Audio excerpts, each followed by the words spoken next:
नमस्ते। आज के इस एक्सप्लेनेटर में हम बात करने वाले हैं आधुनिक वायरलिटी की, यानी रातों रात इंटरनेट पर मशहूर होने के उस विज्ञान की जो किसी की भी दुनिया पलट सकता है। हम देखेंगे कि कैसे एक भारी बारिश के दिन ने एक बेहद गरीब परिवार की पूरी किस्मत को हमेशा के लिए बदल कर रख दिया। ये कहानी सिर्फ एक खाने की डिश की नहीं है, बल्कि कभी हार न मानने के उस गजब के जज्बे की है। तो बिना किसी देरी के चलिए सीधा इस विश्लेषण में गोता लगाते हैं। जरा इन शब्दों पर गौर कीजिए। अब क्या होगा गीता, घर में पैसे भी नहीं बचे। ये सिर्फ एक वाक्य नहीं है, बल्कि उस गहरी, हताश कर देने वाली निराशा का प्रतीक है जिससे रामू का परिवार गुजर रहा था। आज हम अपनी बात यहीं से शुरू करेंगे। हम ये ट्रैक करेंगे कि कैसे इस चरम निराशा के बीच से निकला एक छोटा सा प्रयास एक बहुत बड़ी सफलता का रूप ले लेता है। ये साफ दिखाता है कि कैसे एक माइक्रो एक्शन, यानी एक बहुत ही छोटा सा सकारात्मक कदम आगे चलकर मैक्रो लेवल की सफलता में बदल सकता है। तो आइए सबसे पहले इस कहानी के बैकग्राउंड यानी मिट्टी के घर की उस असलियत को समझते हैं। देखिए, ये रामू, उसकी पत्नी गीता और उनके छोटे बेटे चिंटू की रोजमर्रा की दुनिया थी। एक तरफ रामू दिन भर हाड़ तोड़ और थका देने वाली मेहनत करता, और दूसरी तरफ उसका नतीजा, इतने कम पैसे कि परिवार को कई बार रात में सिर्फ सूखी रोटी खाकर ही सोना पड़ता था। ये उनकी वो कठोर वास्तविकता थी जिसे झुटलाया नहीं जा सकता। इस वायरल सफलता के पीछे का ये वो कड़वा सच है जो हमें बताता है कि ये कामयाबी किसी अत्याधुनिक चमचमाते किचन से नहीं, बल्कि इसी कड़े संघर्ष के बीच से पैदा हुई थी। अब आते हैं उस टर्निंग पॉइंट पर, जब एक मजबूरी से आलू बिरयानी का ये कमाल का आइडिया निकला। एक ऐसी सूझबूझ जिसने सब कुछ बदल दिया। हुआ यूं कि एक भारी बारिश के दिन रामू का काम पूरी तरह से ठप हो गया। घर में एक पैसा नहीं था और वे भूख के कगार पर खड़े थे। ऐसी सिचुएशन में गीता ने जो किया उसे समझना बहुत दिलचस्प है। पहला कदम, उसने इस कड़वी सच्चाई को स्वीकार किया कि हाँ, पैसे बिल्कुल नहीं हैं। दूसरा कदम, घर में जो कुछ थोड़ा बहुत सामान बचा था, जैसे कि थोड़े से आलू, चावल और कुछ मसाले, उसका आकलन किया। और फिर आता है तीसरा और सबसे बड़ा कदम, हार मानकर रोने के बजाय इन्हीं बची हुई चीजों से कुछ नया बनाने का फैसला करना। मिट्टी के चूल्हे पर पकी यही सोच असल में इस पूरे बदलाव की नींव साबित हुई। उस घोर निराशा के बीच गीता का वो सकारात्मक नजरिया देखिए। क्यों ना हम कुछ नया करें, मैं आलू बिरयानी बनाती हूँ। ये शब्द उनकी उस उम्मीद को दर्शाते हैं जो अभी भी जिंदा थी। और जब उसने ये बिरयानी बनाई ना, तो उसकी खुशबू इतनी लाजवाब थी कि छोटा चिंटू खुशी से ताली बजाने लगा। बस यहीं पे रामू के दिमाग की बत्ती जली। उसे पहली बार ये एहसास हुआ कि भाई, अगर ये खाना उनके परिवार को इतनी खुशी दे सकता है, तो यकीनन वे इसे बाजार में बेचकर कुछ पैसे भी तो कमा सकते हैं। लेकिन कहानी इतनी सीधी नहीं है। अब बात करते हैं उस अस्वीकृति की जिसने एक उत्प्रेरक यानी कैटलिस्ट का काम किया।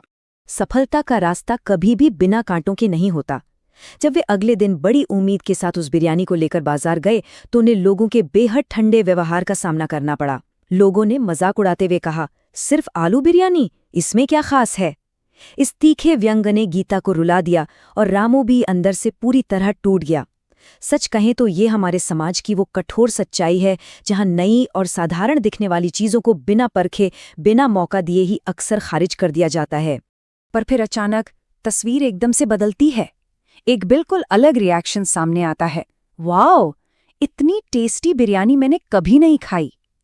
ये आवाज थी एक स्कूल से लौट रहे बच्चे की, जिसने बिना किसी पूर्वाग्रह या जजमेंट के उस बिरयानी को चखा और दिल से उसकी तारीफ की। उसने उस भोजन की असली कीमत और उनके परिश्रम को पहचाना। ये एक बहुत ही शानदार कॉन्ट्रास्ट है।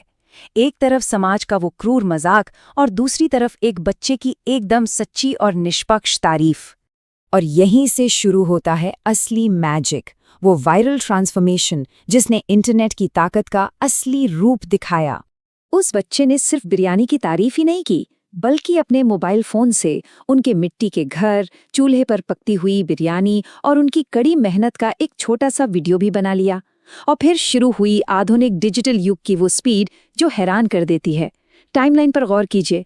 पहले दिन बच्चे ने वीडियो पोस्ट किया, कुछ ही घंटों के अंदर उस वीडियो को हजारों लोग देख चुके थे। अगले ही दिन का नजारा, बाजार में उसी वायरल आलू बिरयानी को खाने के लिए लंबी लंबी लाइनें लग गईं और अंततः कुछ ही महीनों में वो छोटा सा ठेला एक बड़ी दुकान और एक बिल्कुल नए जीवन में बदल गया। इंटरनेट की गति और उसके प्रभाव का ये एक जीता जागता उदाहरण है। इस वायरलिटी का सीधा और गहरा असर देखिए। उनका वो छोटा सा फूड कार्ट अब एक बड़ी दुकान बन चुका है।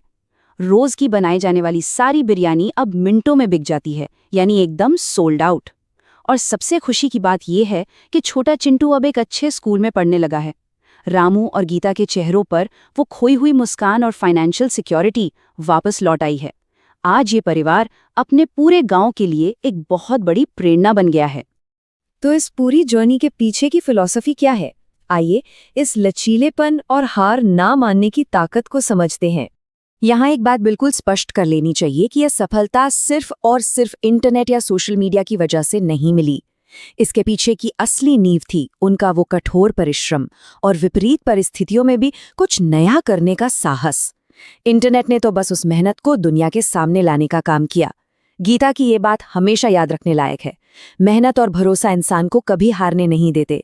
ये हमें बताता है कि चाहे कितनी भी बड़ी निराशा क्यों ना हो, अगर अपनी मेहनत और खुद पर विश्वास कायम रहे तो इंसान कभी नहीं हार सकता। ये सच में एक बहुत ही पावरफुल मंत्र है। और अब इस चर्चा को एक अहम सवाल के साथ समाप्त करते हैं। सोचने वाली बात है कि कैसे रोजमर्रा के संघर्ष में उठाया गया एक छोटा सा हिम्मत भरा कदम भविष्य की किसी बहुत बड़ी सफलता का कारण बन सकता है। हम सबके अंदर वो कौन सी आलू बिरयानी छिपी है जो बस एक मौके का इंतजार कर रही है? इस जानकारीपूर्ण विश्लेषण का हिस्सा बनने के लिए बहुत बहुत धन्यवाद।